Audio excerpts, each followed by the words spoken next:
Assalamualaikum warahmatullahi wabarakatuh. Bismillahirrahmanirrahim. Innal hamdalillah nahmaduhu wa nasta'inuhu wa nastaghfiruh wa na'udzu billahi min shururi anfusina wa sayyiati a'malina. Man yahdihillahu fala mudilla lahu wa man yudlil fala hadiya lahu. Wa ashhadu an la ilaha illallah wahdahu la syarika lahu wa ashhadu anna Muhammadan abduhu wa rasuluh. Ya ayyuhalladzina amanu taqullaha haqqa tuqatih wa la tamutunna illa wa antum muslimun.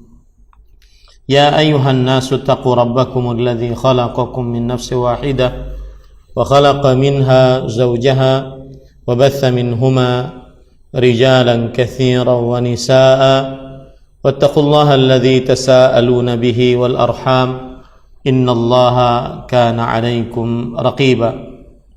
Ya ayyuhalladzina amanu taqullaha wa qulu qawlan sadida yuslih lakum a'malakum wa yaghfir lakum dhunubakum wa man yuti'illaha wa rasulahu faqad faza fawzan 'azima. Amma ba'd, fa inna asdaqal hadithi kitabullah wa ahsanal hadi hadi Muhammadin sallallahu alaihi wa ala alihi wa sallam wa syarrul umuri muhdatsatuha wa kullu muhdatsatin bid'ah wa kullu bid'atin dhalalah wa kullu dhalalatin finnar. Alhamdulillah, kita bersyukur pada Allah Subhanahu wa taala pada hari ini, hari Sabtu malam Ahad 6 Dzulqa'dah 1441 Hijriah, kita dimudahkan oleh Allah Subhanahu wa taala untuk kembali duduk bersama di dalam kajian rutin setiap Sabtu malam Ahad, membaca kitab Umdatul Ahkam min kalami khairil anam yang ditulis oleh Al-Hafidh Abdul Ghani Al-Maqdisi rahimahullahu taala. Selama masa pandemi COVID-19 kita mengadakan kajian Umdatul Ahkam secara online. Salawat dan salam semoga selalu Allah berikan pada Nabi kita Muhammad sallallahu alaihi wa ala alihi wasallam, pada keluarga beliau, para sahabat, serta orang-orang yang mengikuti beliau sampai hari kiamat kelak. Dengan nama-nama Allah yang husna dan sifat-sifatnya yang ulia, kita berdoa, Allahumma inna nas'aluka ilman nafi'an wa rizqan tayyiban wa amalan mutaqabbala. Wahai Allah, sesungguhnya kami mohon kepada Engkau ilmu yang bermanfaat, rezeki yang baik, dan amal yang diterima. Allahumma amin. Allahumma afina fi badanina, Allahumma afina fi sam'ina, Allahumma afina fi basarina, la ilaha illa anta. Ya Allah, berikanlah kami keselamatan di dalam tubuh kami, berikanlah keselamatan di dalam pendengaran kami, di dalam penglihatan kami. Tidak ada ilah yang berhak diibadahi kecuali Engkau. Ahibbati hafizakumullahu ta'ala, pada kesempatan kali ini adalah pertemuan yang ketiga. Jadi kalau Anda lihat di dalam YouTube, di layarnya Anda akan mendapatkan kajian kitab Umdatul Ahkam bab bersiwak 03. 03 itu maksudnya adalah pertemuan yang ketiga, bukan hadis yang ketiga, ya. Karena biar menandai bahwasanya ini adalah kajian selama kajian online selama pandemi COVID-19. Semoga Allah Subhanahu wa taala segera mengangkat pandemi COVID-19 ini. Ini adalah pertemuan yang ketiga dan kita masih di dalam bab bersiwak. Kita baca hadis di dalam bab bersiwak, hadis yang ke-20, yaitu an Hudzaifah ibn al-Yamani radhiyallahu anhuma qala kana Rasulullah sallallahu alaihi wasallam idza qama min al-laili yashuthu fahu bis-siwak. Dari Hudzaifah bin Al-Yaman radhiyallahu anhuma, beliau berkata, senantiasa Rasulullah sallallahu alaihi wasallam jika bangun dari malam, maka beliau menggosok mulutnya dengan siwak. Hadis ini riwayat Imam Bukhari, kemudian Imam Muslim, Imam Abu Daud, dan Imam Ad-Darimi, dan hadisnya sahih. Ahibati hafizakumullahu ta'ala, seperti biasa saya sering mengatakan bahwa di dalam pembacaan kitab Umdatul Ahkam kita mengambil dari beberapa kitab syarahnya, yaitu yang pertama yaitu kitab Ihkamul Ihkam atau Ihkamul Ahkam, Syarh Umdatul Ahkam yang ditulis oleh Imam Ibnu Daqiqil Aid rahimahullahu ta'ala, ulama Islam abad ke-8 Hijriah.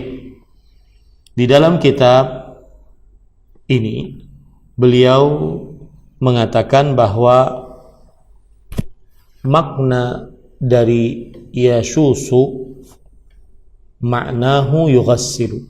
Hadisnya kan berbunyi adalah Rasulullah SAW jika beliau bangun dari malam, maka beliau yashusu fahu bisiwak. Nah, apa makna yashusu? Makna yashusu artinya, kata beliau, yughassilu, membasuhnya. Ya, membasuhnya. Ini makna, salah satu makna dari yashusu. Dikatakan oleh Imam Ibnu Daqiqil Aid rahimahullahu ta'ala. Kemudian Imam Ibnu Daqiqil Aid mengatakan Hudzaifah, tentang Hudzaifah. Hudzaifah radhiyallahu anhu, beliau adalah nama lengkapnya bin Al-Yaman.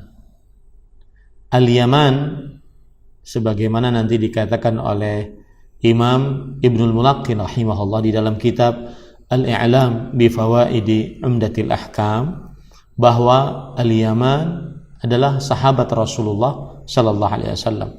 Makanya kan di sini Al-Hafidz Abdul Ghani Al-Maqdisi mengatakan Hudzaifah bin Al-Yaman radhiyallahu anhuma, karena Hudzaifah adalah sahabat Rasulullah sallallahu alaihi wasallam, bapaknya Al-Yaman adalah sahabat juga sahabat Rasulullah sallallahu alaihi wasallam. Makanya radhiyallahu anhuma. Jadi beliau ini adalah sahabi ibnu sahabi, sahabat dan bapak anak dari sahabat. Al-Yaman ada yang mengatakan namanya adalah Husail bin Jabir. Jadi Hudzaifah bin Husail bin Jabir. Ada yang mengatakan seperti itu, Hudzaifah bin Husail bin Jabir. Ya. Ada yang mengatakan bahwa Al-Yaman adalah kakeknya. Jadi Hudzaifah bin Al-Husail bin Al-Yaman. Makanya dinasabkan kepada kakeknya, Hudzaifah bin Al-Yaman. Khilaf di antara para ulama rahimahumullahu ta'ala. Dan beliau kunyahnya adalah Abu Abdillah Al-Absi. Kunyahnya adalah Abu Abdillah. Dan beliau termasuk daripada seorang yang merupakan penduduk kota Kufah, yaitu dari daerah Irak.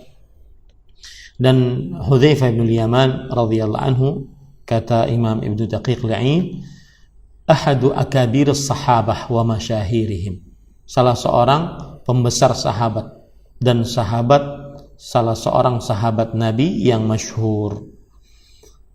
Imam Bukhari rahimahullahu ta'ala mengatakan mata ba'da Utsman ibni Affan bi 40 yawman. Beliau meninggal setelah meninggalnya Utsman bin Affan, setelah 40 hari. Dan itu adalah pada tahun 36 Hijriah. 36 Hijriah.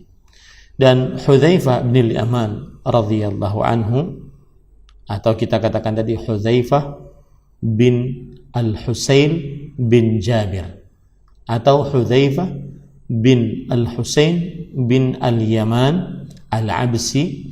Beliau adalah halif Bani Abdil Ashhar. Halif itu artinya adalah orang yang merupakan utusan dari keturunan Abdul Ashhal. Keturunan Abdul Ashhal. Nah, ini sedikit tentang Hudzaifah. Nanti saya akan tambah lagi cerita tentang Hudzaifah yang radhiyallahu anhu yang begitu menarik dari kitab Al-I'lam bi Fawaidi Umdatil Ahkam. Kemudian Ibnu Daqiq al-Aid rahimahullah mengatakan fihi dalilun ala istihbab as-siwak fi hadhihi al-halah al-ukhra. Di dalam hadis ini terdapat dalil tentang anjuran untuk bersiwak di dalam keadaan yang lain, wahyal qiyamu minan naum, yaitu dalam keadaan bangun dari tidur. Karena pada hadis yang pertama yaitu dianjurkan untuk bersiwak saat mau berwudu dan saat mau sholat. Nah, ini di hadis yang kedua yaitu dianjurkan untuk bersiwak saat bangun dari tidur.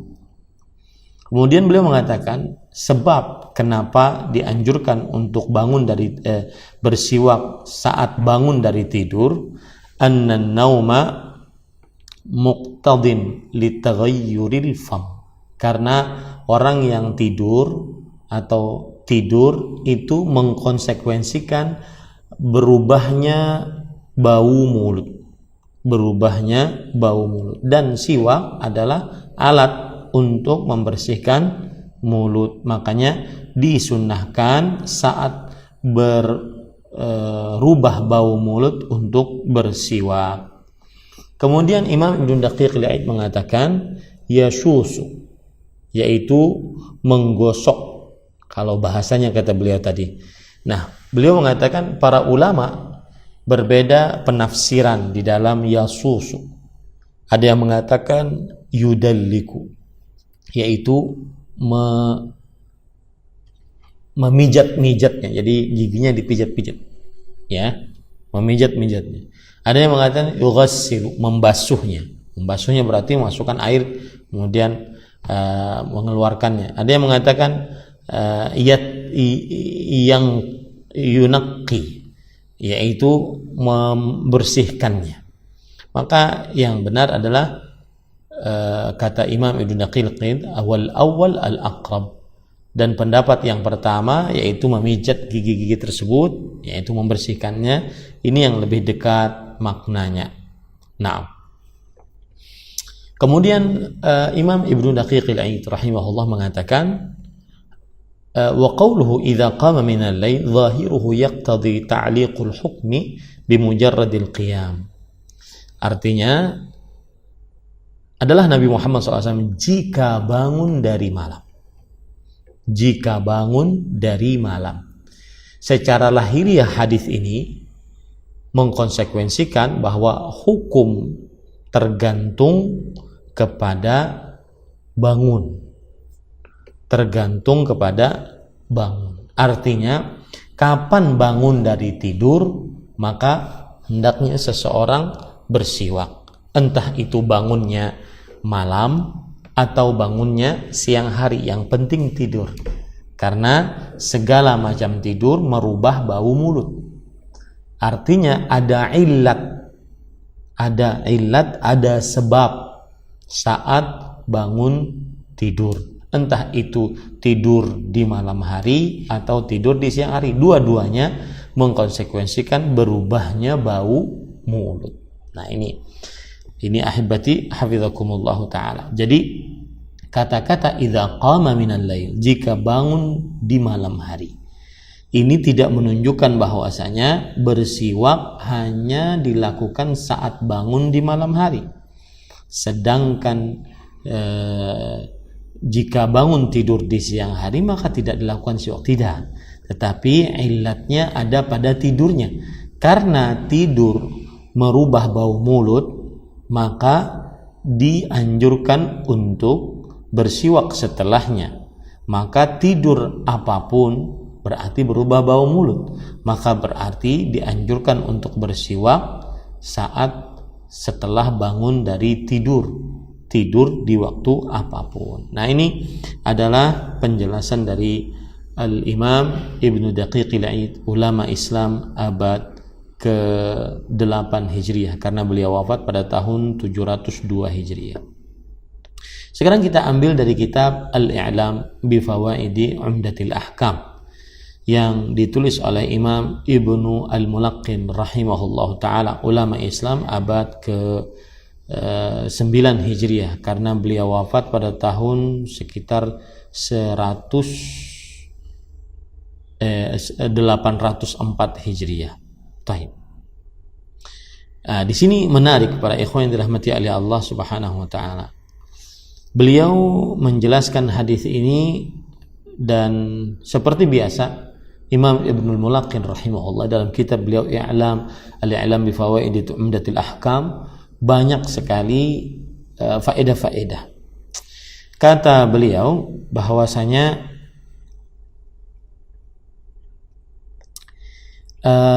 yang pertama, Imam Ibnu Daqiqil Aid rahimahullah, bahwa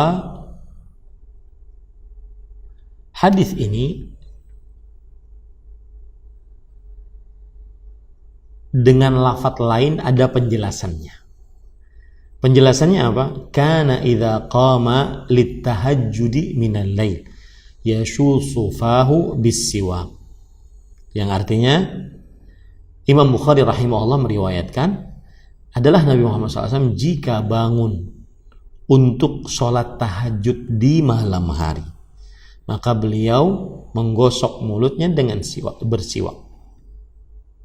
Ini menunjukkan bahwasanya lebih condong hadis ini kepada tahajud di malam hari. Ya, lebih condong hadis ini tahajud di malam hari. Nah, di dalam riwayat Imam Muslim, kana idza qama liyatahajjada yashusu fahu bis-siwak, adalah Nabi Muhammad SAW jika bangun untuk sholat tahajud, beliau menggosok mulutnya dengan siwak. Beliau menggosok mulutnya dengan siwak. Nah, ini menunjukkan bahwasanya bahwa ada penekanan kalau tidur di malam hari maka sangat-sangat dianjurkan untuk bersiwak, karena di situ ada tambahan untuk tahajud dan semisalnya. Taib. Kemudian ahibati hafizakumullah, beliau kemudian menyebutkan tentang biografi Hudzaifah bin Al-Yaman radhiyallahu anhu. Sama seperti Imam Ibnu Daqiqil Aid rahimahullah, Ibnul Mulaqqin menyebutkan tentang bahwa Hudzaifah bin Al-Yaman adalah sahabi ibnu sahabi, sahabat Nabi dan anak dari sahabat Nabi. Al-Yamani, ya, ini namanya adalah Husail. Sinnya pakai fathah, Husail. Ya, dan sama seperti yang kita sebutkan tadi bahwa Husail bin Jabir, Hudzaifah bin Husail bin Jabir. Ya, jadi Al-Yaman itu adalah nama bapaknya ataupun nama kakeknya. Khilaf di antara para ahli sejarah. Kemudian ahibati hafizakumullahu ta'ala,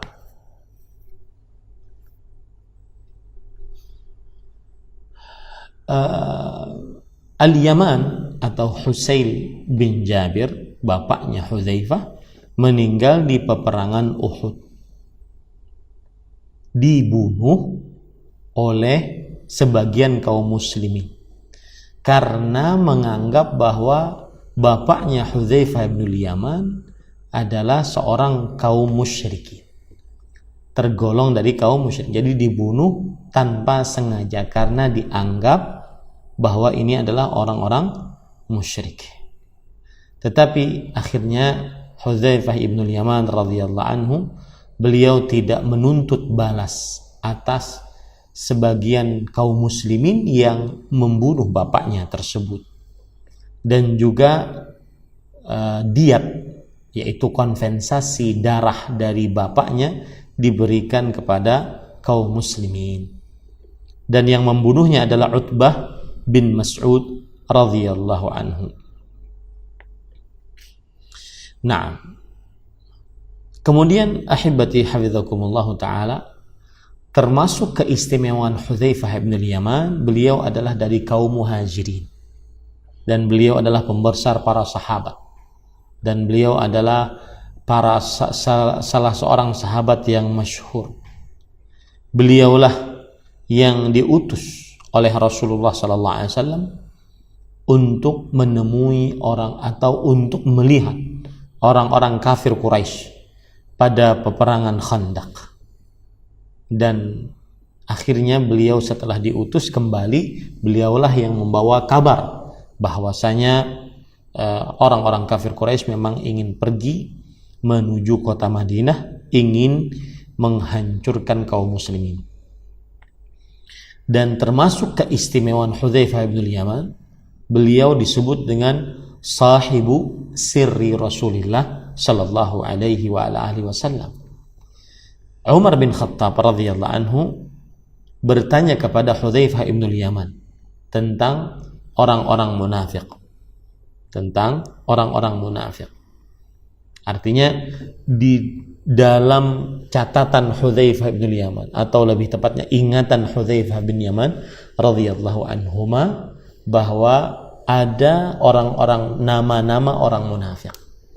Nah, ini kan keistimewaan, karena yang memberitahukan hanya Rasulullah sallallahu alaihi wa ala alihi wasallam. Maka ditanya, Umar bin Khattab radhiyallahu anhu sering bertanya kepada Hudzaifah. Yang menariknya adalah kalau Hudzaifah bin Yaman radhiyallahu anhu mensalati jenazah seseorang, maka Umar bin Khattab ikut menyalatinya, karena berarti bukan orang munafik. Tapi kalau seandainya Hudzaifah bin Yaman radhiyallahu anhuma tidak menyalati jenazah seseorang, maka Umar bin Khattab pun tidak menyalatinya, karena berarti itu orang munafik. Ya. Dan sebagaimana sudah saya sebutkan bahwa beliau mempunyai gelar sahibus sir, yaitu sahabat Nabi yang menyimpan rahasia-rahasia yang diberitahukan oleh Rasulullah sallallahu alaihi wasallam. Nabi Muhammad sallallahu alaihi wasallam memberitahukan nama-nama orang-orang munafik secara satu-satu kepada Hudzaifah ibnul Yaman radhiyallahu anhu. Makanya beliau adalah sahabat Nabi yang paling paham tentang hal itu. Dan ahibati hafizakumullah taala, di dalam Sahih Muslim disebutkan bahwa Hudzaifah bin Yaman radhiyallahu anhu berkata, laqad haddatsani Rasulullah sallallahu alaihi wa ala alihi wasallam bima yakunu hatta taqum as-sa'ah ghaira anni lam as'aluhu ma yakhruju ahlul madinati minha wa inni la'alamun nas bi kulli fitnatin hiya kainah. Sungguh Rasulullah SAW telah memberitahukan kepadaku tentang apa yang akan terjadi sampai hari kiamat. Akan tetapi aku belum pernah bertanya kepada beliau apa yang mengeluarkan penduduk kota Madinah dari kota Madinah. Dan sungguh aku mengetahui manusia yang paling tahu tentang huru-hara yang terjadi dan akan terjadi di hari kemudian. Ini tentang Hudzaifah ibnul Yaman radhiyallahu anhu.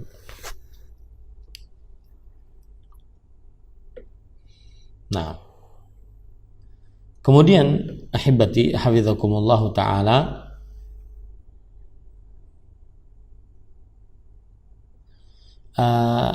Imam Ibnu Al-Mulaqqin rahimahullah mengatakan, idza qama minal lail. Di dalam hadis kan disebutkan jika bangun dari malam. Maka yang dimaksud dari malam, kata beliau, fil lail, yaitu pada malam hari. Bukan berarti bangun dari malam, bukan, tetapi bangun di malam hari. Hal ini persis seperti yang disebutkan oleh Allah dalam surat Al-Jumu'ah ayat 9. Ya, idza nudiya lis-salati min yaumil jumu'ah fa idza nudiya lis-salati min yaumil jumu'ah, jika dikumandangkan azan dari hari Jumat. Maksud dari di sini adalah pada hari Jumat, yaitu pada hari Jumat. Nah, kemudian ahibati hafizakumullah taala, Imam Ibnu Daqiq al-Aid menyebutkan makna yasusu. Yasusu ada yang mengatakan membasuh, al-ghuslu, membasuh mulutnya dengan siwak, ya. Kemudian ada yang mengatakan at-tanqiyah. Yasusu artinya adalah tanqiyah, artinya membersihkan. Kemudian ada lagi yang mengatakan yaitu yudalliqu, yaitu memijat-mijatnya. Ada lagi yang mengatakan yaitu al-haqqu, yaitu mengkritisinya, jadi giginya itu dikritisi, gitu ya. Ada lagi yang mengatakan yakni bil asba', artinya membasuh, membersihkannya dengan mulut. Bersiwak dengan gigi, dengan jari jemari, dengan jari jemari. Kemudian Imam Ibnu Daqiq al-Aid rahimahullah mengatakan di dalam kitab beliau bahwa Imam Nawawi rahimahullah menguatkan pendapat, yaitu pendapat yang ketiga, yaitu memijat-mijatnya. Jadi bangun dari malam maka bersiwak, yaitu dipijat-pijat giginya. Adharu hadhil aqwal ats-tsalits, kata Imam An-Nawawi rahimahullahu taala. Nah, kemudian ahibati, Imam Ibnu Daqiq, Imam Ibnu Mulaqqin rahimahullah juga mengatakan bahwa istihbabus siwak fi halil qiyam minan naum. Di dalam hadis ini berarti ada anjuran bersiwak pada saat bangun dari tidur. Sama, ilatnya adalah karena kalau orang tidur berubah bau mulutnya, dan siwak adalah alat untuk membasuhnya. Maka dianjurkan untuk membersihkan mulut. Kemudian beliau mengatakan, wa idza kana kadzalik fala farqa baina naumil laili wan nahar. Kalau demikian sebabnya, yaitu berubahnya bau mulut, maka tidak berbeda apakah itu tidur di malam hari atau tidur di siang hari. Karena yang paling penting tidur, dan tidur mengkonsekuensikan bau mulut, dan itu bisa di malam hari atau di siang hari. Maka ini menunjukkan para ikhwan yang dirahmati oleh Allah Subhanahu wa taala bahwa seseorang apabila dia bangun dari tidur maka dianjurkan untuk bersiwak. Disebutkan dari Aisyah radhiyallahu anha secara marfu' bahwasanya man istaka awwalan nahar wa akhirahu kana ma'al muqarrabin fil firdaus.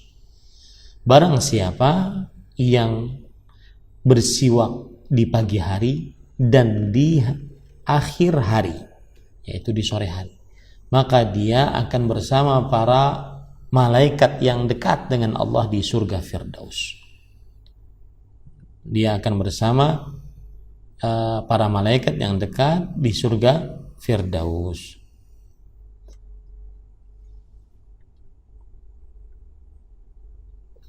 Nah, baik. Kita ambil dari kitab yang lain, yaitu kitab Taisir Al-Allam Syarh Umdatil Ahkam yang ditulis oleh Fadilatul Syekh Abdullah bin Abdurrahman Al-Bassam. Beliau mengatakan bahwa secara umum hadis ini maksudnya adalah kecintaan Nabi Muhammad SAW terhadap kebersihan. Kecintaan Nabi Muhammad SAW terhadap kebersihan, dan kebencian beliau terhadap bau yang tidak mengenakan. Dan beliau kebiasaannya apabila bangun dari tidurnya malam, dan malam itu panjang, maka itu dikonsekuensikan, dikhawatirkan berubah bau mulut, sama dengan pembicaraan kita tadi. Baik. Kemudian pelajaran yang disebutkan oleh Syekh Abdullah bin Abdurrahman Al-Bassam, bahwa ta'akkudu masyru'iyyati siwak inda kulli taghayyuri karihin lil fami akhdhan minal ma'na sabiq. Sangat ditekankan, disyariatkan bersiwak setiap kali berubah bau mulut.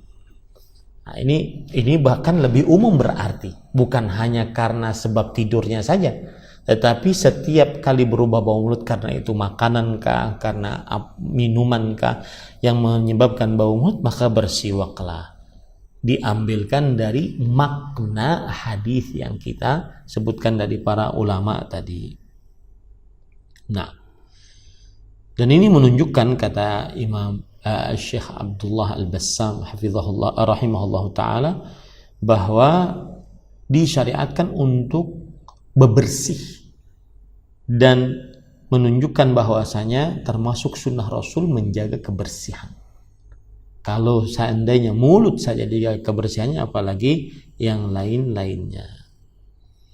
Baik, kita ambil dari kitab Tanbihul Afham Syarh Umdatil Ahkam yang ditulis oleh Al-Imam Al-Faqih Muhammad bin Saleh Al-Utsaimin rahimahullahu taala. Beliau mengatakan bahwasanya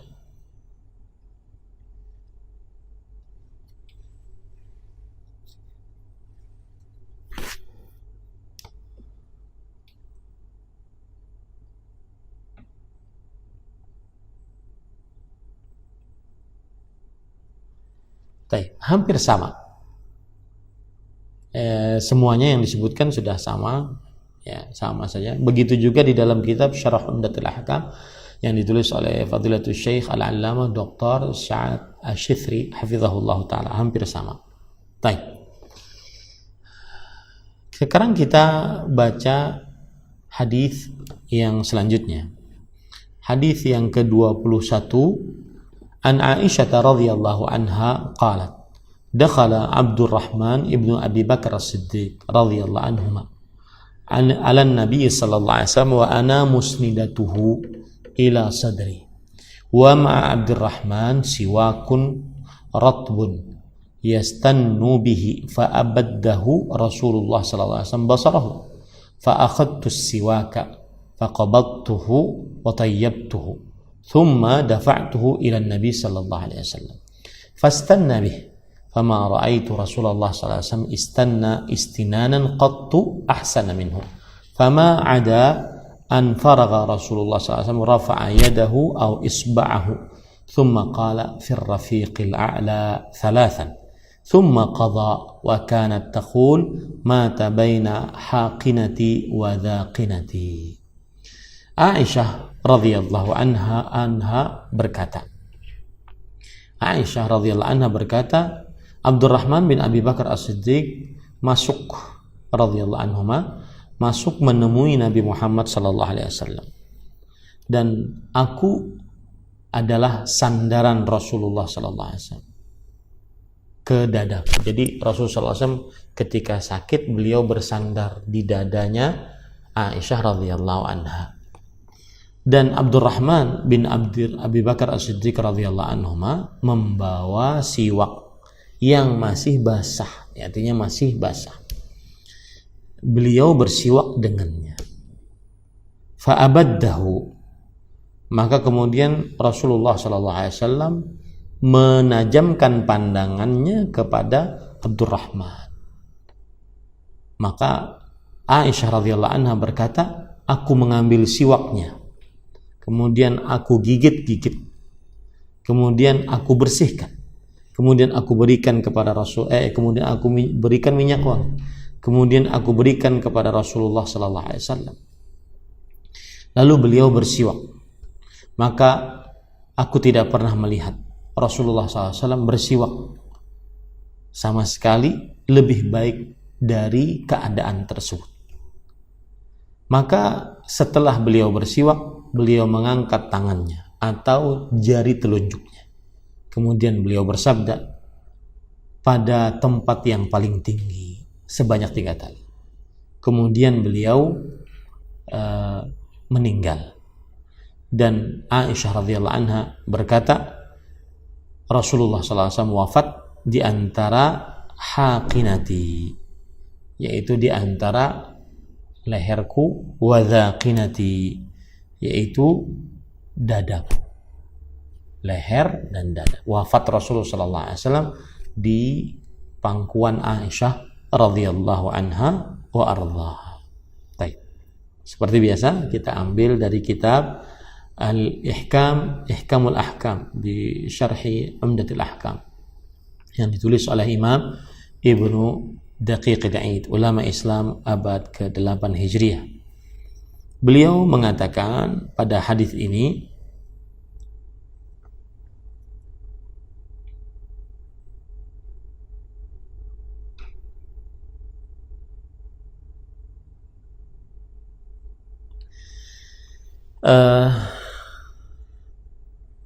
fa'abaddahu Rasulullah sallallahu alaihi wasallam basarahu. Abaddahu artinya menajamkan. Rasulullah SAW menajamkan pandangan beliau. Ya, menajamkan pandangan beliau kepada Abdurrahman bin Abu Bakar As-Siddiq radhiyallahu anhuma. Dan diriwayatkan bahwasanya Umar bin Abdul Aziz ketika dalam keadaan sekarat mau wafat, Umar bin Abdul Aziz seorang tabi'i mengatakan ajlisuni, maka kata beliau tolong dudukkan aku. Maka pun orang-orang pun mendudukkan beliau. Kemudian beliau berkata, ana alladhi amartani faqassartuhu wa nahaitani fa'asaitu walakin la ilaha illa anta.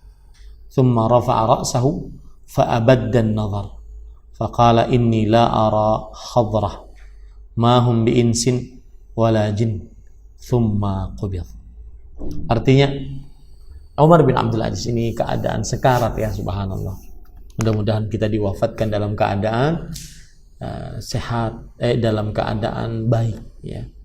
Karena saya sering mengatakan bahwa salah satu nikmat Allah terbesar di dunia adalah seorang diwafatkan dalam keadaan husnul khatimah. Lihat Umar bin Abdul Aziz, seorang tabi'i, bahkan khalifatul muslimin, amirul mu'minin di zamannya.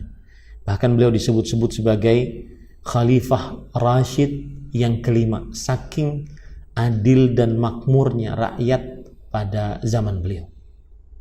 Beliau mengatakan saat dalam keadaan sekarat, analladzi amartani faqassartu. Ya Allah, akulah hamba yang engkau perintah, tetapi aku meremehkan perintahku. Wa nahaitani fa'asaitu. Dan engkau, ya Allah, telah melarangku, tetapi aku melanggarnya. Akan tetapi, la ilaha illa anta. Akan tetapi, tidak ada ilah yang berhak diibadahi kecuali engkau. Ini menunjukkan beliau di akhir hayatnya mengucapkan la ilaha illa anta. Kemudian beliau mengangkat kepalanya dan menajamkan pandangannya. Kemudian beliau bersabda, sungguh aku melihat banyak orang, banyak yang hadir. Mereka semua, subhanallah, saya merinding. Mereka semua bukan manusia dan bukan jin. Setelah itu beliau diwafatkan oleh Allah subhanahu wa ta'ala. Mudah-mudahan kita juga diberikan husnul khatimah. Wallahi para ikhwah, hidup di dunia walaupun saleh ataupun masih dianggap saleh, bukan saleh sebenarnya, tidak akan ada apa-apanya jika seseorang di akhir hayat dalam keadaan bermaksiat diwafatkan oleh Allah. Pujian begitu tinggi tidak akan ada apa-apanya kalau seandainya seseorang diwafatkan dalam keadaan bermaksiat, mendapatkan su'ul khatimah, akhir hidup yang buruk. Kemudian Imam Ibnu Daqiq al-Aid rahimahullah mengatakan bahwa Aisyah ketika berkata mata baina haqinati wa dhaqinati, beliau wafat di antara haqinahku dan dhaqinahku. Haqinah artinya adalah nuqratun nahar, yaitu ini penggalan leher, ya. Dhaqinah tarful hulqu. Dhaqinah adalah ini ujung dari tenggorokan. Jadi leher dan ujung, di sinilah Rasulullah SAW wafat. Ini para ikhwan yang dirahmati oleh Allah Subhanahu wa taala. Kemudian dari ini keistimewaan Aisyah radhiyallahu anha. Tidak ada yang meninggal Rasulullah SAW di antara manusia kecuali di pangkuannya Aisyah radhiyallahu anha wa ardhaha. Kemudian Imam Ibnu Daqiq mengatakan fil hadis al-istiyaq birrutab. Di dalam hadis ini terdapat kejadian bersiwak dengan kayu yang masih basah. Ya, kayu yang masih basah. Kemudian Imam Daqiq al-Aid mengatakan qala ba'dul fuqaha innal akhdara li ghairi as-sha'im ahsan. Kayu siwak, ini saya ambilkan ya. Siwak ar-rutab. Ini gambarnya ya, saya contohkan. Nah, siwak yang masih basah itu seperti ini kira-kira. Ya. Kemudian siwak yang sudah kering seperti ini. Jadi saya contohkan ya. Ada siwak yang masih basah, ada siwak yang, dan saya sering mengatakan bahwa zaman ini zaman yang sangat indah. Kenapa? Karena kita bisa mencontohkan langsung. Ya. Sedangkan coba antum bayangkan orang dulu tidak ada internet, kemudian gurunya pas tidak ada siwak, kemudian ngajarkan di desa kitab Umdatul Ahkam bab bersiwak berkaitan dengan faedah yang disebutkan oleh Imam Ibnu Daqiq al-Aid, bahwa di dalam hadis ini ada anjuran untuk bersiwak dengan kayu yang masih basah. Ini kayu yang masih basah kira-kira seperti ini. Nah, sedangkan kayu yang masih kering, yang sudah kering seperti ini. Nah, ini kering. Nah, sebagian ahli fikih, kata Imam Ibnu Daqiq al-Aid, mengatakan bahwasanya dianjurkan untuk bersiwak yang masih hijau. Ya, lebih utama kecuali dalam keadaan berpuasa. Selain puasa dianjurkan bersiwak dengan kayu arab yang masih basah. Ya. Nah, ada lagi yang mengatakan bahwa dianjurkan untuk bersiwak dengan yang kering tapi dikasih air. Ya, dikasih air. Baik. Yang jelas dianjurkan untuk bersiwak dengan siwak yang masih rutab. Rutab itu masih basah. Kayu yang baru dipotong. Ya, itu yang masih basah. Nah, ini juga contoh nih. Contoh siwak yang kayunya masih kering. Ya, apa? Sudah masih basah ya. Nah, ini. Nah, seperti ini. Ya. Seperti ini. Baik. Enak kan? Indah kan zaman ini untuk mengajar yang kita langsung mencontohkan ya, subhanallah. Nah, kemudian beliau mengatakan wa fihi islahus siwak wa tahyi'atu. Di dalam hadis ini juga ada pensyariatan membersihkan siwak dan menyiapkan siwak. Karena Aisyah radhiyallahu anha berkata faqadimtuhu. Qadimtuhu artinya beliau gigit-gigit dengan gigi untuk menghidangkan siwak tersebut agar dipakai oleh Rasulullah SAW dengan mudah.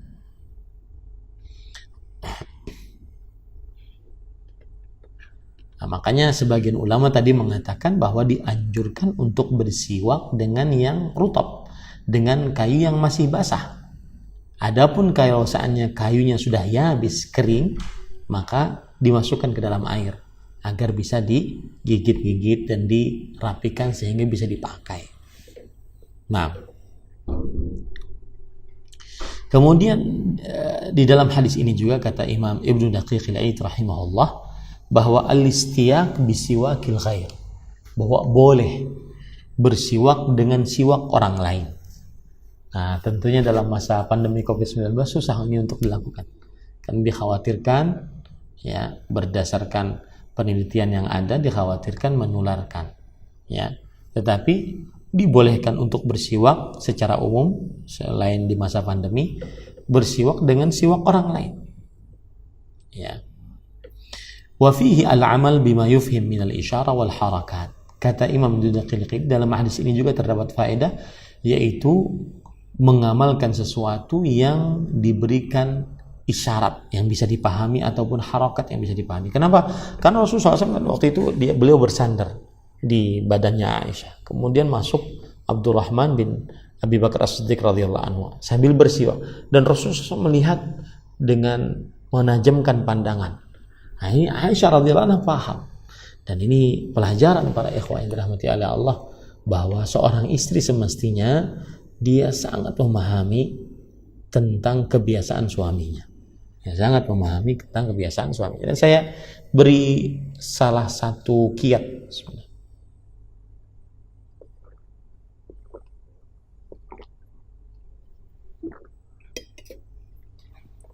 Salah satu kiat agar Anda senantiasa harmonis dengan suami atau dengan istri.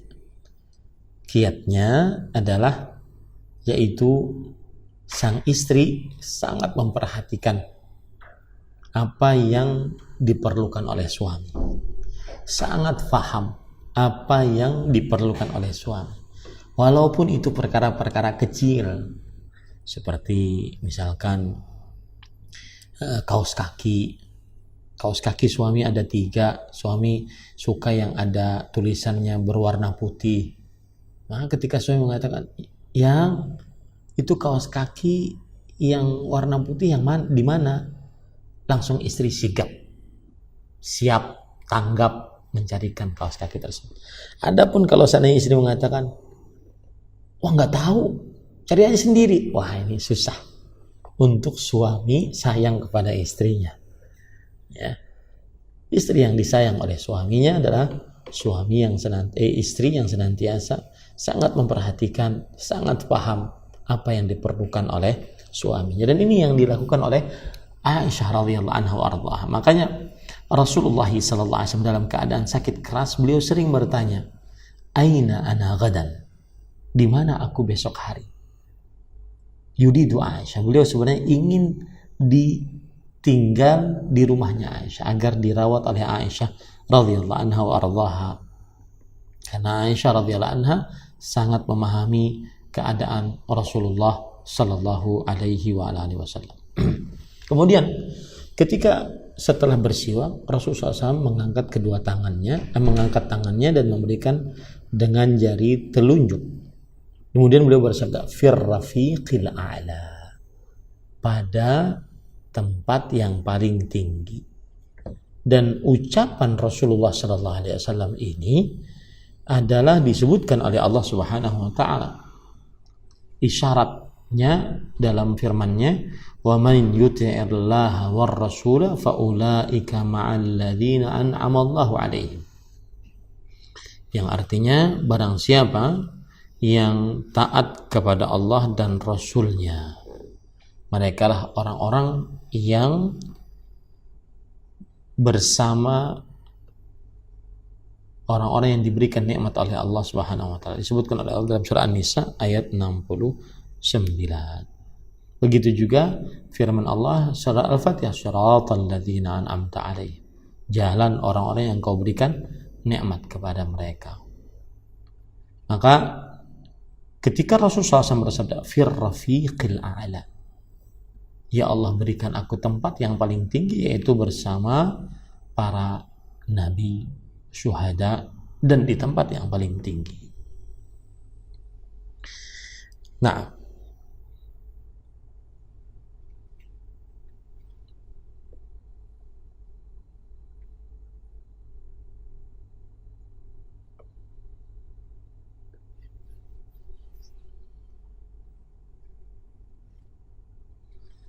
itu beberapa dalil atau beberapa faedah dari kitab Ihkamul Ahkam, Syarh Umdatul Ahkam yang ditulis oleh Imam Daqiqil Aid.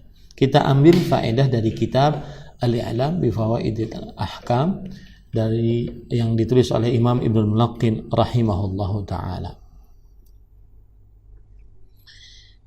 Nah, ahibati hafizakumullah, di sini disebutkan tentang biografi Abdurrahman bin Abi Bakar As-Siddiq radhiyallahu anhu. Abdurrahman bin Abi Bakar As-Siddiq adalah saudara laki-laki Aisyah radhiyallahu anhu dan saudara kandung, dan beliau adalah anak Abu Bakar As-Siddiq yang paling bungsu. Bungsu itu berarti yang paling terakhir, yang paling bungsu, yang paling terakhir.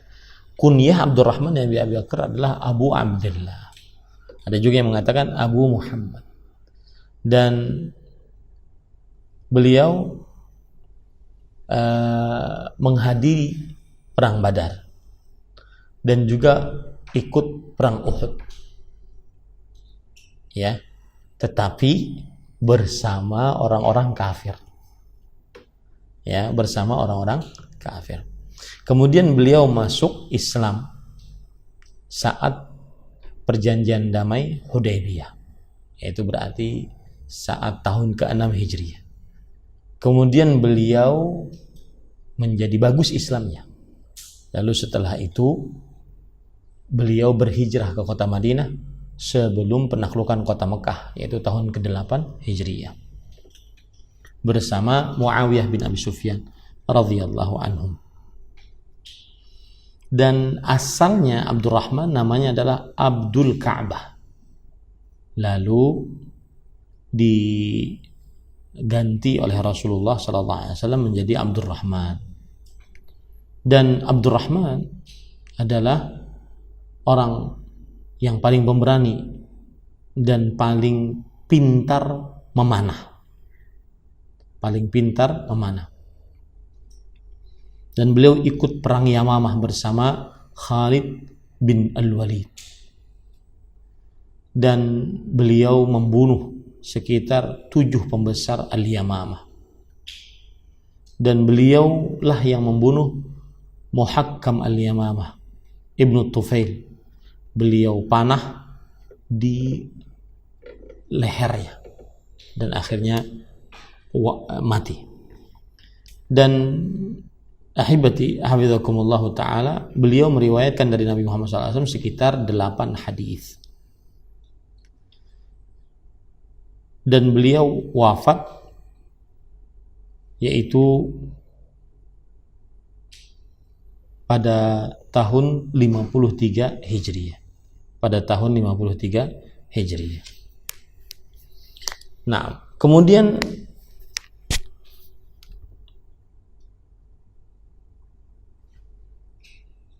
beberapa faedah juga yang disebutkan oleh Imam Ibnu Mulaqqin rahimahullah sama, bahwasanya di dalam hadis ini al-istiyaq bis-siwak ar-rutab, dianjurkan untuk bersiwak dengan siwak kayu yang masih basah, sebagaimana yang dilakukan oleh Abdurrahman bin Abi Bakar As-Siddiq radhiyallahu anhuma.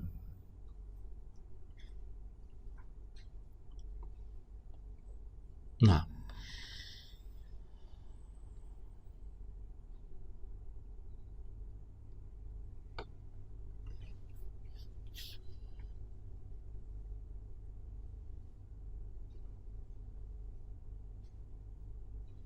Baik, kita ambil dari kitab Taisir Al-Allam yang ditulis oleh Syekh Abdullah bin Abdurrahman Al-Bassam.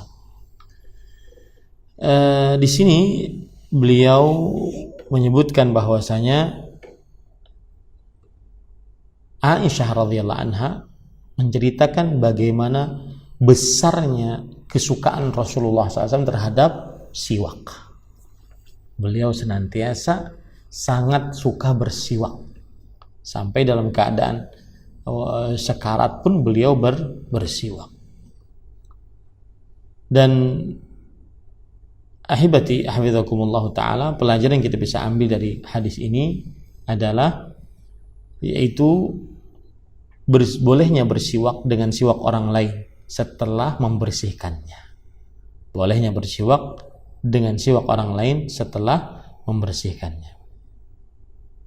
Ini beberapa pelajaran dari kitab Taisir Al-Allam. Kita ambil dari kitab Tanbihul Afham. Syekh Al-Allamah Abdurrahman Muhammad bin Saleh Al-Utsaimin rahimahullahu taala menyebutkan beberapa pelajaran. Kata beliau, masyru'iyatus siwak fi kulli waqt. Dianjurkan bersiwak pada setiap waktu. Karena Nabi Muhammad sallallahu alaihi wasallam membolehkan, bahkan menyetujui Abdurrahman bin Abi Bakar untuk bersiwak. Artinya bersiwak di setiap waktu. Kemudian ahibati hafizakumullah ta'ala, ini menunjukkan, kata Imam Ibnu Utsaimin, quwwatu qalbin Nabi sallallahu alaihi wasallam wa ribatu ja'shihi haitsu lam yadhhal 'ani tasawwuq wad du'a halal maut. Ini kekuatan hati Rasulullah sallallahu alaihi wasallam, yang mana beliau tidak lupa untuk bersiwak dan untuk berdoa saat dalam keadaan sekarat. Dan ini termasuk keistimewaan yang sangat luar biasa. Kemudian dari hadis ini juga Imam Ibnu Utsaimin mengatakan itsbatu 'uluwillahi 'azza wa jalla fis sama'. Penetapan tentang tingginya Allah Subhanahu wa taala di langit. Penetapan tentang tingginya Allah Subhanahu wa taala di langit. Kemudian juga di dalam hadis ini kata Syekh Muhammad bin Shalih Al-Utsaimin rahimahullah, fadilatu Aisyah bi husni mu'asyaratiha Nabi sallallahu alaihi wasallam wa wafatu fi hijriha wa baituha wa yaumuha. Ini keutamaan Aisyah, yang mana beliau sangat baik mengurus Rasulullah SAW, dan wafatnya beliau di rumah Aisyah, di pangkuan Aisyah, di hari penggiliran Nabi Muhammad SAW terhadap Aisyah. Dan tidak pernah akan ada yang seperti itu kecuali Nabi Muhammad sallallahu alaihi wa kecuali Aisyah radhiyallahu anha wa ardhaha. Nah, kita ambil dari kitab Syarah Umdatul Ahkam yang ditulis oleh Syekh Al-Allamah Dr. Sa'ad Asy-Syifri hafizahullah taala. Kata beliau, di dalam hadis ini jawazud dukhul ala man kana fi siyaqil maut yahtadir wa annahu la yuhbas an man kana fi siyaqil maut illa man kana yata'adzal marid min dukhuli alaih. Bolehnya memasuki orang yang dalam keadaan sekarat. Bolehnya masuk menemui orang yang dalam keadaan sekarat. Ya. Dan bahwasanya tidak boleh ditahan kecuali orang yang mau masuk tersebut menyakiti orang yang dalam keadaan sekarat. Dan dalam hal ini Aisyah Abdurrahman bin Abi Bakar As-Siddiq adalah saudara sekandung Aisyah radhiyallahu anha. Oleh sebab itulah beliau berani masuk menemui Rasulullah SAW dalam keadaan sekarat. Kemudian kata Syekh Al-Allamah Dr. Sa'ad Asy-Syifri hafizahullah, yu'khadhu minal hadith anna nufus ahli al-iman tata'allaq bit-ta'at walau fi siyaqil maut. Diambil dari hadis ini bahwa jiwa orang-orang beriman itu sangat erat kaitannya dengan ketaatan walaupun dalam keadaan mau meninggal. Subhanallah. Lidzalika ta'allaqat nafsun Nabi sallallahu alaihi wasallam bi ta'ati siwak. Oleh sebab itulah Nabi Muhammad sallallahu alaihi wasallam terkait jiwanya untuk bersiwak, karena itu sebuah ketaatan. As-siwaku matharatun lil fami wa mardatun lirabb. Siwak adalah membersihkan mulut dan mendatangkan ridho Allah Subhanahu wa taala. Jadi inilah yang sering saya katakan tadi, bahwa nikmat Allah yang paling terbesar yang pernah Allah berikan kepada hamba di dunia adalah mati di dalam keadaan beramal saleh, mati dalam keadaan husnul khatimah. Semua harta, tahta, wanita, sebesar apapun, rumah mega, mobil mewah, harta melimpah ruah, ya, itu tidak ada nilainya jika seseorang mati dalam keadaan su'ul khatimah. Adapun orang yang miskin, melarat, penyakitan mungkin, tetapi dia mendapatkan husnul khatimah, itu nikmat terbesar yang Allah Subhanahu wa taala pernah berikan kepada manusia. Nah, kemudian ahibati hafizakumullah taala, Syekh Al-Allamah Dr. Sa'ad Asy-Syithri hafizahullah, beliau juga mengatakan fil hadits istinadur rajul ala zawjatihi fi mahdhari aqaribiha wa annahu la haraja fi dhalik wa mura'atu zawjah li zawjiha wa khidmatuha lahu. Di dalam hadis ini bolehnya bersandar suami kepada istrinya meskipun ada saudara-saudara istri, ya, meskipun ada saudara-saudara istri, dan ini tidak mengapa. Artinya seseorang menampakkan keharmonisannya di hadapan keluarga tidak mengapa, asalkan tidak dalam keadaan terlalu vulgar. Kemudian juga ahibati hafizakumullah taala,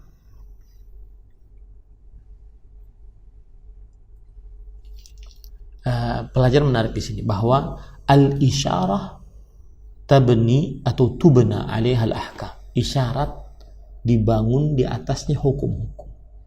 Nabi Muhammad sallallahu alaihi wasallam memberikan isyarat kepada Aisyah, yaitu bahwa beliau ingin untuk bersiwak sebagaimana Abdurrahman bin Abi Bakar As-Siddiq radhiyallahu anhu bersiwak.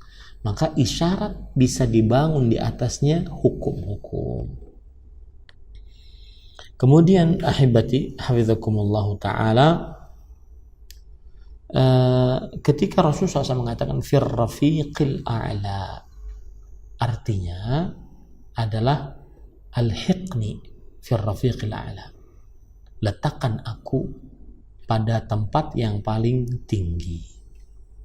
Dan ini sesuai dengan hadis Rasul sallallahu alaihi wasallam riwayat Bukhari, bahwa Nabi Muhammad sallallahu alaihi wasallam bersabda kepada Aisyah, innahu ma qubida nabiyyun hatta yura makanuhu fil jannah. Sesungguhnya tidaklah seorang nabi diwafatkan sampai diperlihatkan tempatnya di dalam surga. Fayukhayyaru bainal jannati wa baina baqaihi fid dunya. Maka nabi tersebut dipilihkan apakah ingin masuk surga ataukah ingin tetap hidup di dunia. Maka qalat Aisyah radhiyallahu anha, ketika Rasulullah SAW mengatakan ar-rafiqul a'la alimtu annahu la yakhtarana. Ketika Rasul sallallahu alaihi wasallam mengatakan ar-rafiqul a'la, aku sudah mengetahui bahwa beliau tidak memilih kita, tetapi memilih tempat di surga. Nah, ini pelajaran-pelajaran dari dua hadis, ya. Tidak mengapa kita pelan-pelan dua hadis, tetapi kita puas dengan membaca syarahnya para ulama rahimahullah, dan saya pribadi pun sangat puas. Kenapa? Karena kita ini cuma menukilkan perkataan para ulama. Kita ini bodoh menukilkan perkataan para ulama rahimahumullah ta'ala, ya. Seperti misalkan tadi Imam Ibnu Daqiq al-Aid di dalam kitab beliau Ihkamul Ahkam, ulama Islam abad ke-7 Hijri, ke-8 Hijriah, kita nukilkan perkataannya, berarti sekitar berapa tahun yang lalu, berapa ratus tahun yang lalu. Kemudian Imam Ibnu Mulaqqin, kita baca kitabnya Al-I'lam bi Fawaidil Ahkam, beliau ulama Islam abad ke-9 Hijriah. Kemudian Syekh Abdullah Al-Bassam, kemudian Syekh Ibnu Utsaimin, ya, ulama Islam abad ke-13 dan ke-14 Hijriah ini, ke-14 dan ke-15 Hijriah ini. Kemudian ulama yang masih hidup, dan ternyata banyak sekali pelajaran-pelajaran yang menarik. Nah, sudah 1 jam kita berbicara, kita ambil pertanyaan-pertanyaan. Yang bisa saya jawab, yang tidak, maka saya akan menyatakan Allahu a'lam. Saya ambilkan dulu dari YouTube ya. Bagaimana cara yang benar menghitung zikir dengan tangan? Apa yang dimaksud dengan uqdah tersebut? Apa dengan ruas-ruas jari, per jari langsung ditempel atau dikepal? Ada khilaf di antara ulama. Ada yang mengatakan begini. Ya, perhatikan. Mengatakan begini, subhanallah, subhanallah, subhanallah, subhanallah, subhanallah, subhanallah, subhanallah. Subhanallah, subhanallah, subhanallah, subhanallah, subhanallah, subhanallah, subhanallah. Subhanallah, subhanallah, subhanallah, subhanallah, subhanallah, subhanallah, subhanallah. Subhanallah, subhanallah, subhanallah, subhanallah, subhanallah, subhanallah. Subhanallah, subhanallah. Jadi ini dipegangin, ya, ujung-ujung jarinya dipegangin. Ada yang mengatakan begini, tetapi pendapat yang lebih kuat adalah seperti ini, karena belum ada riwayat Nabi Muhammad SAW merunut ruas-ruas jarinya. Ya, ada hadis yang tentang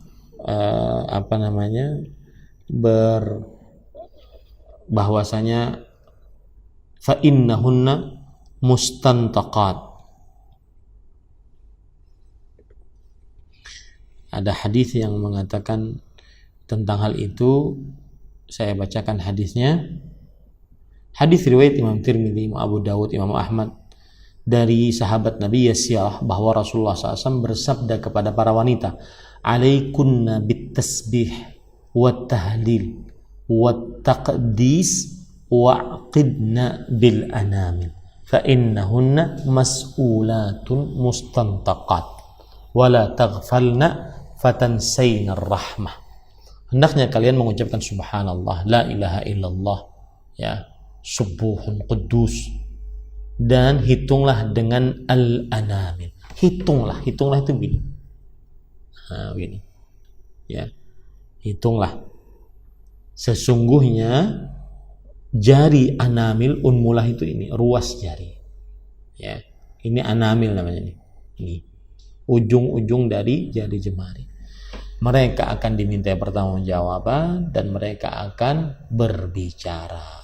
Dan janganlah kalian lalai, maka nanti kalian akan tidak dapat rahmat Allah Subhanahu wa taala.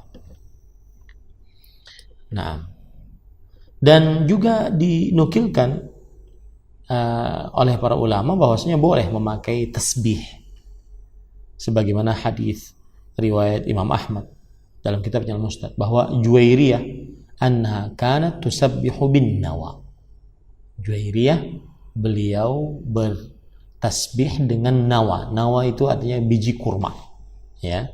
Maka apabila ada orang bertasbih, kita tidak melarangnya, tetapi lebih utama dengan unmulah, menghitungnya dengan unmulah itu ini, ujung jari. Nah, seperti itu. Wallahu a'lam. Kemudian, apakah menggunakan sikat gigi sama dengan bersiwak? Nah, ini perhatikan para ikhwah. Pendapat yang lebih kuat bahwasanya penggunaan sikat gigi termasuk sama dengan bersiwak. Ya. Kenapa demikian? Karena yang namanya siwak adalah alat untuk membersihkan gigi. Alat untuk membersihkan gigi.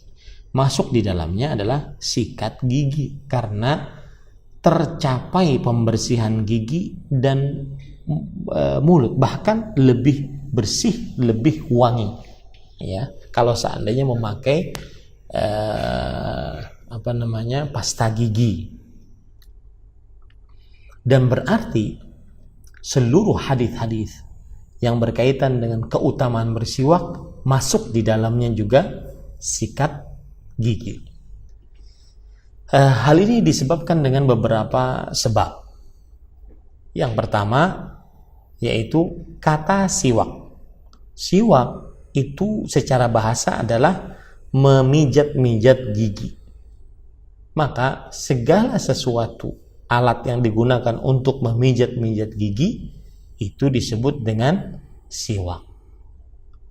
Ya, disebut dengan siwak. Ini yang pertama.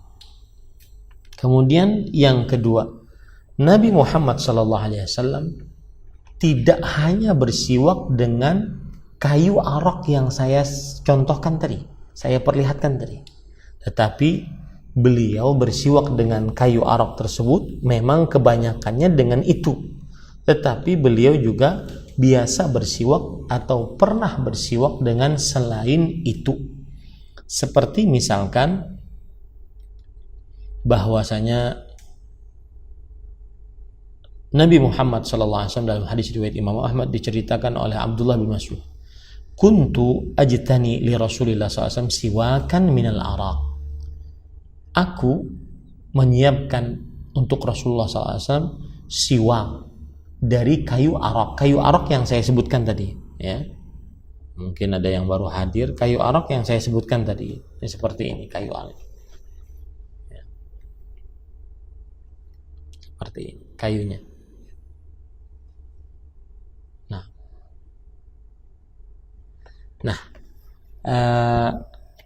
Tetapi di sana Rasulullah SAW pernah bersiwak dengan selain kayu arak, seperti misalkan kayu dari pelepah kurma. Nah, beliau pernah bersiwak dengan itu, kayu dari pelepah kurma.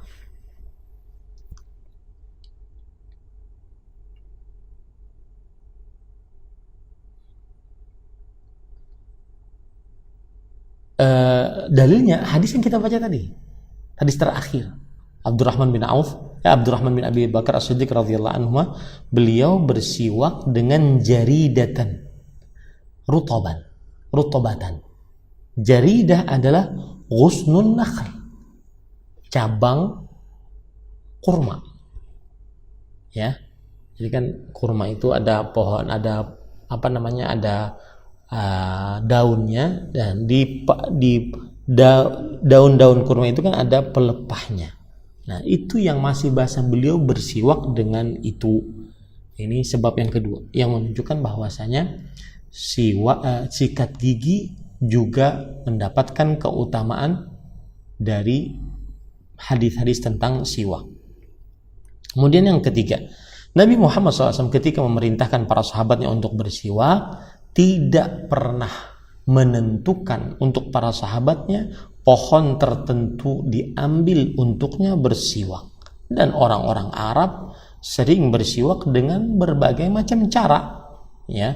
Bersiwak dengan bajunya, bersiwak dengan kayu arak, bersiwak dengan pelepah kurma dan semisalnya. Yang keempat, para ahli fikih tidak membatasi hukum siwak hanya pada kayu arak.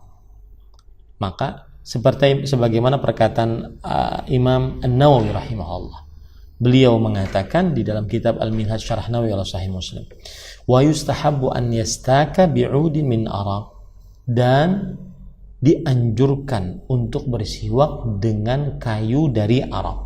Wa bi ayyi syai'in istaka mimma yuzilu taghayyur hasala siwaka kal khirqah wal khashinah was sa'd wal ushnan. Dan dengan apa saja seseorang bersiwak yang bisa menghilangkan perubahan bau mulut, maka sudah termasuk daripada siwak, seperti kain yang kasar, seperti juga sesuatu, ya, yang bisa digunakan untuk membersihkan. Ini perkataan dari Imam An-Nawawi rahimahullah. Begitu juga perkataan Imam Ibnu Abdul Bar di dalam kitab beliau At-Tamhid. Kata beliau, kullu ma jalal asnana wa lam yu'dhiha wa la kana min zinatin nisa fajaizun listisaq istinani bihi. Dan segala yang membersihkan gigi dan tidak menyakiti gigi dan bukan dari perhiasan perempuan, maka boleh bersiwak dengannya. Jadi Saya lebih condong kepada pendapat ini. Dan juga sebab yang kelima bahwa siwak bukan ibadah mahdhah, ya, tetapi dia ibadah yang bisa dipahami dengan akal kita. Ibadah mahdhah adalah ibadah yang kita murni beribadah hanya karena kita menghambakan diri kepada Allah. Kita paham atau tidak paham. Tetapi siwak bukan ibadah mahdhah, tetapi bisa dipahami. Untuk apa kita bersiwak? Maksudnya adalah membersihkan mulut. Membersihkan mulut dan menghilangkan bau mulut. Ya, sebagaimana perkataan Syekhul Islam Taimiyah, li'anna siwaka innama syuri'a li tatyibil fam wa tathhirihi wa tanzifi. Karena siwak disyariatkan hanya untuk membersihkan mulut, mensucikannya dan membaguskannya. Ini ahibati hafizakumullah taala. Pertanyaan selanjutnya, sebelum sholat kita sudah sikat gigi, saat dalam sholat ternyata merasa masih ada sisa makanan, kita usahakan keluarkan sulit, bagaimana hukumnya? Maka jawabannya, kalau memang sulit untuk dikeluarkan, maka biarkan, tidak usah untuk dikeluarkan. Karena kalau dikeluarkan, tetapi dianjurkan untuk dikeluarkan agar tidak mengganggu kekhusyuan, dan jangan ditelan batal sholatnya. Allahu a'lam. Kecuali kalau tidak sengaja. Bagaimana menghilangkan was-was dalam ibadah? Karena teman saya berwudu sampai basah dan mengulang sholatnya. Ini was-was. Menghilangkannya adalah pertama berdoa kepada Allah. Sering-sering membaca doa ayat Al-Quran dan doa-doa minta perlindungan seperti ayat kursi, ya, kemudian 2 ayat terakhir dari surah Al-Baqarah, kemudian Al-Ikhlas, Al-Falaq, An-Nas. Sering-sering baca itu, kapan saja, berapa saja. Kemudian yang kedua, berdoa dengan doa-doa yang diajarkan oleh Rasulullah SAW, minta perlindungan dari syaitan, seperti a'udzubillahi minasyaitonirrajim, kemudian a'udzubikalimatillahi tammat min syarri ma khalaq, kemudian bismillahilladzi la yadurru ma'a ismihi syai'un fil ardi wala fis samawati was-sami'il alim. Sering-sering berdoa, juga berdoa ya muqallibal qulub tsabbit qalbi ala dinik. Kemudian selanjutnya adalah kalau dia beristinja, buang air besar atau buang air kecil, lalu beristinja, maka beristinjalah dengan baik, lalu setelah itu dia selesai. Jangan pikirkan beristinja dengan baik, maka apa yang dia pikirkan setelah itu tidak usah ditoleh oleh matanya atau oleh perasaannya.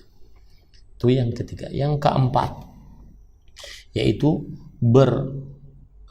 buang air besarlah dengan menggunakan adab yang dianjurkan dalam agama Islam, dan bersucilah dengan adab yang dianjurkan dalam agama Islam. Semoga berhenti. Dan yang paling utama, yang kelima adalah jangan pernah difikirkan kalau sudah yakin suci. Meski saya beri contoh, ketika kita kencing, kemudian kita beristinja, yakin kita sudah bersih. Lalu setelah itu kita berwudu. Setelah wudu ternyata ada semacam keluar sedikit atau bahkan kadang-kadang terasa, maka saat itu jangan ditoleh. Selama tidak yakin jangan ditoleh. Al-yaqin la yazulu bisyak. Keyakinan tidak hilang dengan keraguan-keraguan. Anda yakin bersuci, Anda yakin sudah suci, sedangkan Anda yang belum yakin itu keluar atau tidak, maka jangan pernah ditoleh. Wallahu a'lam. Untuk siwak ini cara membersihkannya seperti apa ya? Karena kan selalu dipakai berulang-ulang. Apakah menjadikannya kurang higienis? Apakah tiap setelah pakai ujungnya harus dipotong? Maka jawabannya, kalau memakai siwak, membersihkan mulut, bersiwak dengan kayu arok tadi, maka ya setelah dipakai maka bisa dimasukkan ke dalam tempat yang sudah ada ataupun tidak dimasukkan. Yang jelas kalau seandainya sudah dipakai dan ingin dipakai lagi, maka dibersihkan dengan cara dibasuh atau yang semisalnya. Tetapi seperti yang kita katakan tadi, di zaman kita sekarang ini sikat gigi termasuk hukum siwak. Wallahu a'lam. Saya punya kakak kerja di bank konvensional. Qadarullah tangannya lagi patah dan tidak bisa mengendarai motor. Lalu kakak saya minta untuk diantar jemput ke kantornya dan menjanjikan saya upah. Apakah ini boleh Ustaz? Apakah ini bukan ta'awun dalam riba? Maka jawabannya ini adalah mencari harta yang syubhat. Mencari harta yang syubhat. Karena Anda sekarang mengantarkan kakak bukan karena ingin tolong menolong di dalam perkara riba, tetapi mengantarkannya untuk bekerja, dan qadarullah kerjanya di bank konvensional. Maka saya katakan itu lebih condong kepada perkara syubhat. Wallahu a'lam. Baik, kita ambil dari mana? Dari Instagram. Ya, dari Instagram. Sebelumnya para pemirsa yang di Instagram, saya ingin bertanya, kajiannya bagusnya begini, landscape atau potret, ya, landscape atau potret, ya, mohon nanti komennya ya, karena saya lihat beberapa asatid pakai landscape, mungkin bisa lebih enak dilihat begini ya daripada potret, mungkin begini susah. Nah, belum keluar ini dari Instagram.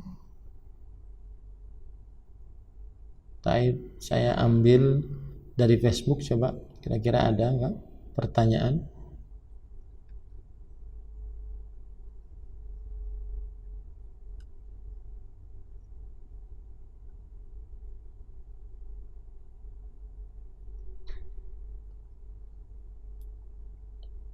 Nah, ini ada komen landscape aja Ustadz, landscape Ustadz. Baik, insyaallah landscape aja. Kita ambil pertanyaan karena di Instagram belum terlihat pertanyaan-pertanyaan. Saya ambilkan dari Facebook. Afwan, kalau kajian hadis arba'in jadwalnya hari apa ya Ustaz? Untuk masa pandemi saya tidak membahas kajian hadis arba'in, tetapi saya membahas kitab Bulughul Maram yang ditulis oleh Al-Hafidz Ibnu Hajar dalam Kitabul Jami'. Kitabul Jami' itu ada kitab adab, ada bab zikir, ada larangan, ada perintah gitu ya.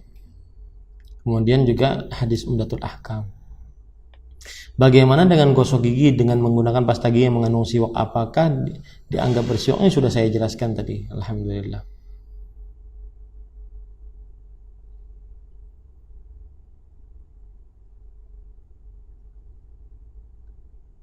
Taib. Istri ini dari Kiswah 60222. Istri saya ingin mandiri dan ngontrak, tapi ibu saya tidak ingin pisah karena beliau akan sendiri jika ditinggal.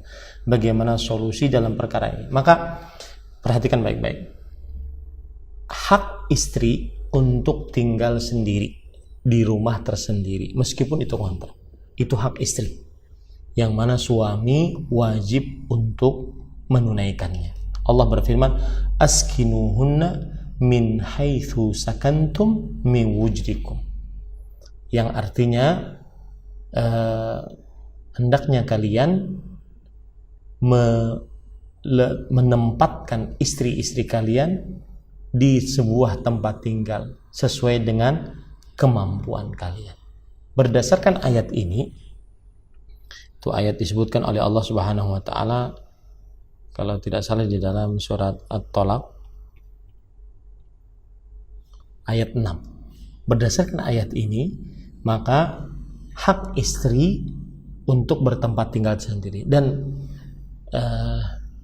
termasuk international crime, permasalahan antara mertua perempuan dengan istri. Hanya suami yang benar-benar arif bisa mendamaikan antara istri dengan ibunya. Makanya wajar istri minta untuk hidup sendiri. Nah, timbul sekarang pertanyaan, bagaimana ibu kalau saya pindah kontrak, ibu tinggal sendiri?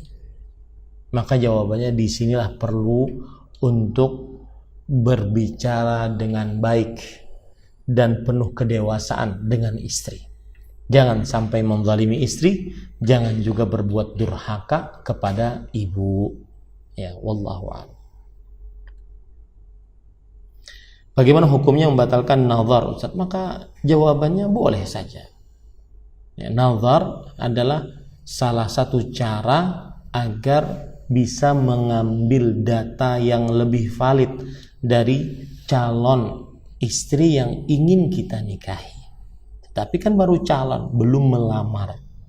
Melamar saja bisa dibatalkan, apalagi hanya sekedar nazar. Tapi saya ingatkan, laki-laki jangan sampai dia abu nazar.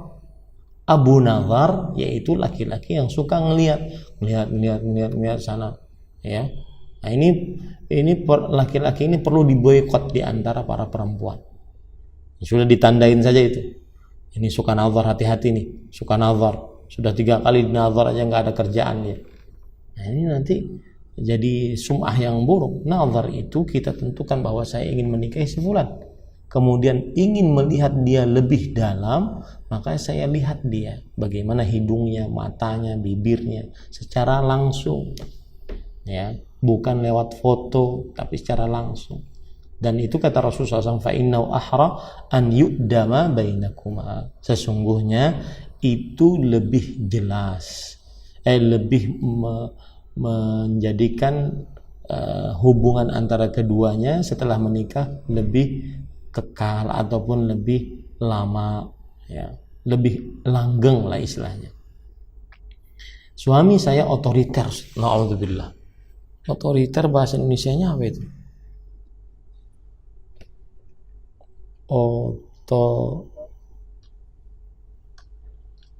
Otoriter, berkuasa sendiri, sewenang-wenang, tindakan yang otoriter, berkuasa sendiri.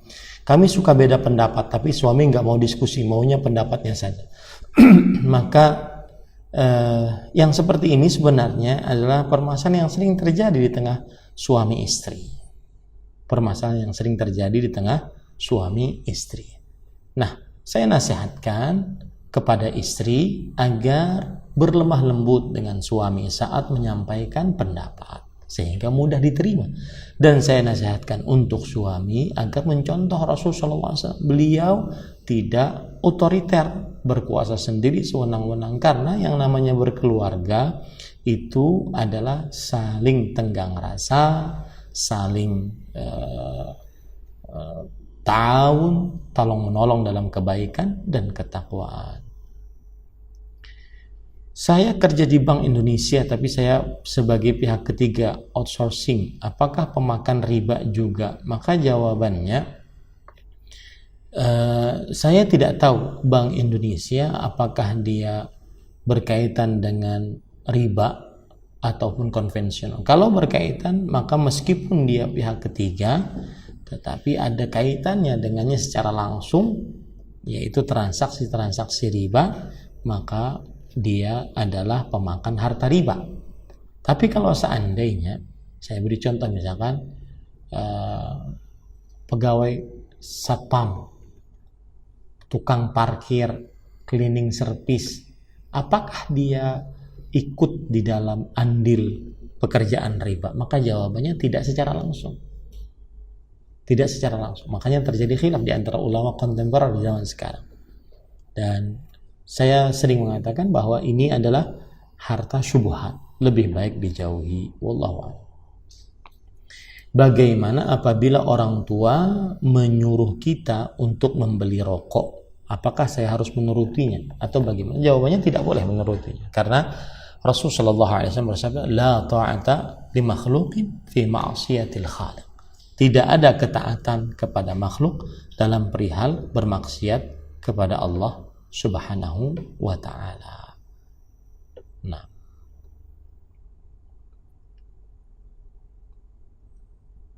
baik, kira-kira itu yang bisa kita sampaikan. Sudah 1 jam 30 menit kita belajar bersama secara online di masa pandemi COVID-19 ini. Semoga Allah Subhanahu wa ta'ala segera mengangkat wabah ini dan tidak meninggalkan penyakit sedikit pun di atas muka bumi, dan kita diberikan kesehatan dan afiat seluruhnya untuk kaum muslimin oleh Allah Subhanahu wa ta'ala.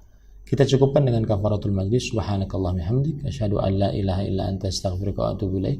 Wa sallallahu nabiyana Muhammad walhamdulillahi rabbil alamin. Subhanakallahumma hamdik asyhadu an la ilaha illa anta astaghfiruka wa atubu ilaik. Wassalamualaikum warahmatullahi wabarakatuh. Terima kasih. Jazakumullah khairan wa barakallahu fikum. Video ini dibuat atas partisipasi dari donasi Anda. Semoga menjadi amal jariah bagi Anda semuanya.